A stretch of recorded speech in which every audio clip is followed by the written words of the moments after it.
এই বাংলাদেশ ইসলামের বাংলাদেশ, এই বাংলাদেশ কলেমার বাংলাদেশ।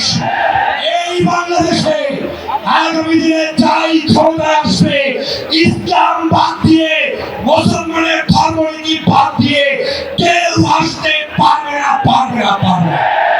তোমরা যারা সিংহাই গর্জন শুনেছ, তোমরা যারা বাঘের হুঙ্কার শুনেছ, তোমরা এখন পর্যন্ত চরমরাই পীর সাহেবের হুঙ্কার দেখতে পারো নাই, পারো না।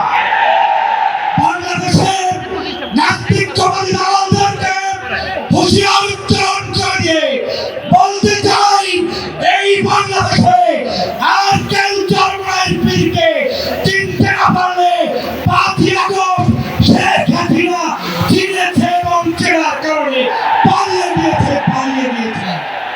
অতএব এই দেশে ইসলামের বিরুদ্ধে ষড়যন্ত্রকারীরা হুঁশিয়ার হয়ে যাও। ইসলামী আন্দোলন বাংলাদেশ থাকতে বাংলাদেশে কোনো ইসলাম বিরোধী কর্মকাণ্ড চলতে দেওয়া যাবে না, যাবে না, যাবে না।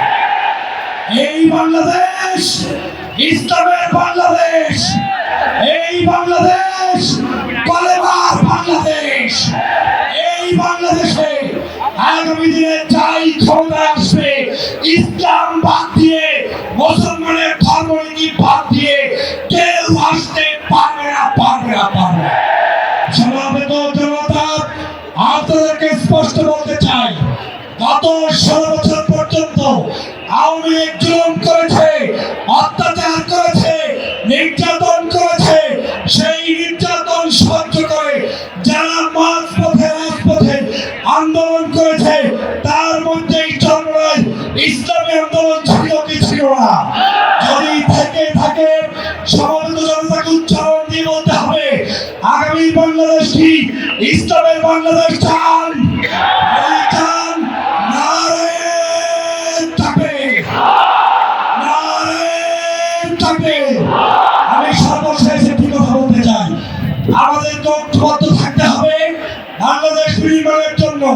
পীর সাহেব চরমরাই যেভাবে উদ্যোগ নিয়েছে, যে আলেম ওলামা, সে যে মাসলাকের হোক, যে তরিকার হোক, যে আন্দোলনের হোক, সবাই মিলে কাঁধে কাঁধ মিলিয়ে বাংলাদেশের আগামী নির্বাচনে ইসলামের সপক্ষের শক্তিকে ভোট দিয়ে কারা কারা নির্বাচিত করতে চান, দাঁড়িয়ে তাকবীর দিতে হবে।